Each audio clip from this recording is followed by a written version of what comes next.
হ্যাঁ মা, আমি তোর হতভাগা এক মামা।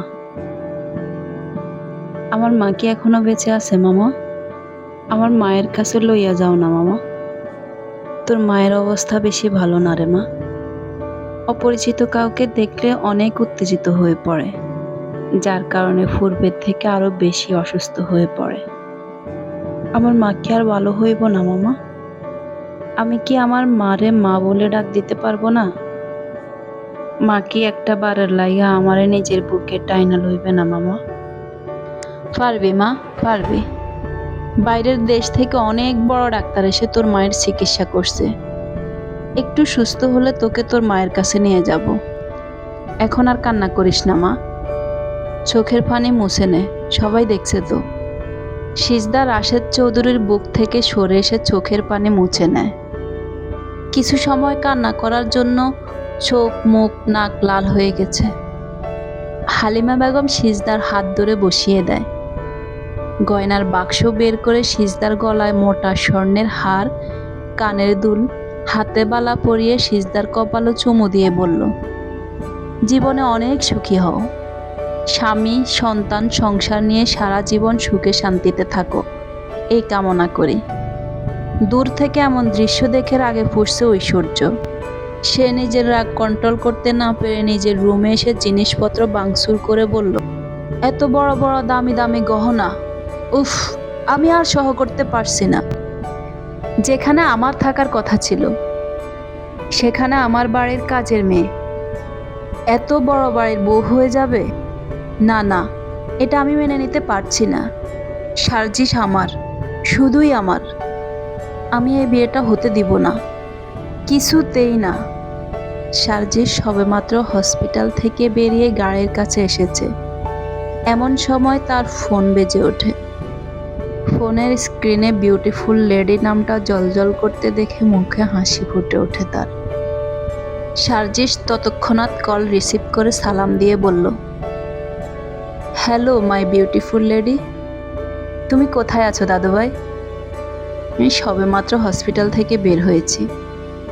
কেন, কিছু হয়েছে কি? হয়েছে তো অনেক কিছুই। তুমি আমাকে ভালোবাসো তো? তোমার যে খারাপ চাই না, এটা বিশ্বাস করো তো? কেন, তুমি জানো না? জানি তো, তবুও জিজ্ঞেস করলাম। সোর্স লাগবে তোমার? সোর্সের প্রয়োজন নেই। ওকে ফাইন, বাট কি হয়েছে সেটা তো বলো। তুমি বাসায় আসো, তারপর ঠান্ডা মাথায় সব বুঝিয়ে বলছি। জো হুকুম মাই বিউটিফুল, বলে সার্জিস ফোন পকেটে রাখতে কোথা থেকে মডার্ন ড্রেস পরা একটা মেয়ে এসে সার্জিসকে জড়িয়ে ধরল। বিরক্তিতে সার্জিসের কপালে ভাঁজ পড়ে গেল, হাত মুষ্টিবদ্ধ হয়ে গেল।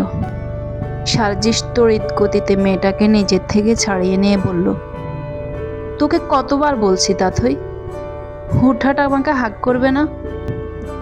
এসব একদমই ভালো লাগে না আমার। কাম অন সার্জিস, জাস্ট হাক করেছি, এতে এত রিয়্যাক্ট করার কি আছে? তোকে লাস্টবারের মতো ওয়ার্ন করছি, নেক্সট টাইম এমন অসভ্যতামি করলে কানের নিচে কষে দুইটা থাপ্পড় মেরে দেব। সার্জিসের কথায় তাথই একটু ভয় পেয়ে গেল। তার রাগ সম্পর্কে যথেষ্ট ধারণা আছে তার। ভয় পেলেও সেটা সার্জিসের সামনে প্রকাশ করলো না, বরং সার্জিসের কাছে কান এগিয়ে দিয়ে বলল, দাও না থাপ্পড়। তোমার হাতে থাপ্পড় কেন? তুমি যদি নিজের হাতে আমার কাছে বিষ তুলে দাও, আমি সেটাও অমৃত মনে করে খেয়ে নিতে রাজি আছি। সার্জিস, এক মিনিট এক মিনিট। সার্জিস কি? হ্যাঁ, সার্জিস কি? আমি তোর সিনিয়র, ভাইয়া বলে সম্বোধন করবি ওকে। খালামণি আমাকে কথা দিয়েছে, সে আমাকে তার পুত্রবধূ করে নেবে। কয়েকদিন পরে তোমার সাথে আমার বিয়ে হবে। বিয়ের পর তুমি আমার বর হবে।